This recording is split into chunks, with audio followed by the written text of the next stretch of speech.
இந்த லெட்டர பார்த்துட்டு வந்து செமையா டென்ஷன் ஆயிடுறாங்க பைரவி. "நீ எதுக்காக வந்து கேஸ் போட்ட? இந்த மாரி உன் கல்யாணம் செல்லாதுன்னு சொல்லிட்டு மனு குடுத்த கோர்ட்ல" அப்படின்னு சொல்லிட்டு கேட்குறாங்க. நான் எதுவுமே பண்ணலன்னு சொல்லிட்டு அழறாங்க நம்ம சிந்து. என்ன சிந்து சொல்ற? ஆமா, நான் ஏன் பண்ண போறேன் இதெல்லாம்? எனக்கு யார தெரியும்? அப்படின்னு சொல்லிட்டு சிந்து அழுதுட்டுருக்காங்க.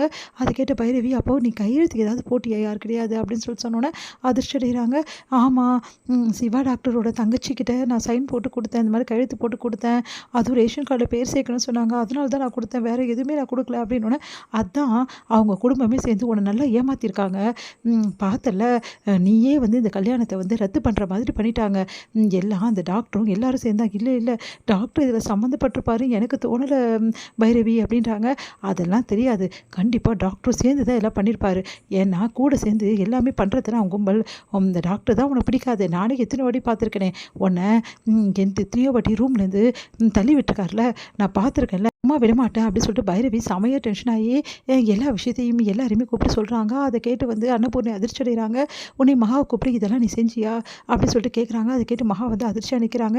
நான் ஒன்றும் பண்ணல, அவன் மனு கொடுத்தா அதுக்கு நான் என்ன பண்ண முடியும்? போய் சொல்லாத, உண்மையை சொல்ல புரியா இப்போ இல்லையா அப்படின்னு சொல்லிட்டு சிவாவோட தங்கச்சிக்கிட்டே கேட்குறாங்க. அவங்க வந்து உண்மையை ஒத்துக்கிறாங்க. அடுத்து வந்து இவ்வளோத்தையும் சேர்ந்து செஞ்சுருக்கீங்க, சே நீங்களாம் ஒரு மனுஷங்களா? இந்நேரம் இந்த விஷயம் சிவாவுக்கு தெரிஞ்சால் என்ன ஆகுறது? அவன் இப்படிப்பட்ட அம்மாவை நினச்சி கவலைப்படுவான். அதெல்லாம் ஒன்றும் கவலைப்பட மாட்டான். அவனும் நாங்களும் எல்லாம் சேர்ந்து தான் இதை செஞ்சோம் அப்படின்னு ஒன்று அதிர்ச்சி அடைகிறாங்க. சிவாவுக்கு இவ கூட வாழ பிடிக்கல, இவளை எப்படியாவது வீட்டை விட்டு அனுப்பணும்னு நினைக்கிறான். அதனால தான் நான் அவனுக்காக பண்ணேன், என் பிள்ளைக்காக நான் பண்ணக்கூடாதா அப்படி சொல்லிட்டு கேட்குறாங்க.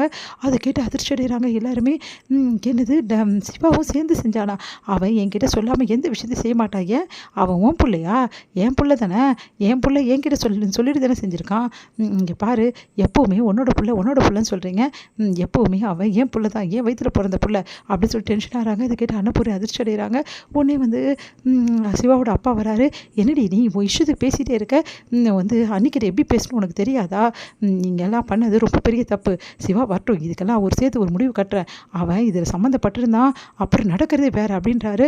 அதை கேட்டு அன்னபூர்ணி, என் பிள்ளை அப்படிலாம் பண்ணியிருக்க மாட்டான், அப்படி செய்யக்கூடிய பையன் கிடையாது, என்கிட்ட சொல்லிட்டு தான் எதுவாக இருந்தாலும் செய்வான், இவ பேச்சை நான் நம்ப மாட்டேன். அப்படியா, நம்ப மாட்டிங்களா? வேணும்னா பாருங்கள், சிவாவும் அதே தான் சொல்லுவாள். சிவாவுக்கு விருப்பம் இருந்ததோடு தான் நான் செஞ்சேன் இது எல்லாத்தையும். இவ இப்போவே இந்த நிமிஷமே இந்த வீட்டை விட்டு போயிடணும், அதுதான் கல்யாணமே ரத்தாகும்னு சொல்லிட்டாங்கல்ல, இதுக்கப்புறம் எதுக்காக இந்த வீட்டில் இருக்கா இவ? முதல்ல வீட்டை விட்டு போக சொல்லுங்கள். சிவா வர்ற வரைக்கும் அவள் வீட்டை விட்டு போக மாட்டா. சிவா வந்து இந்த விஷயத்துக்கு ஒரு முடிவு கட்டட்டும், அப்புறமா வீட்டை விட்டு போகிறத பற்றி பேசலாம்.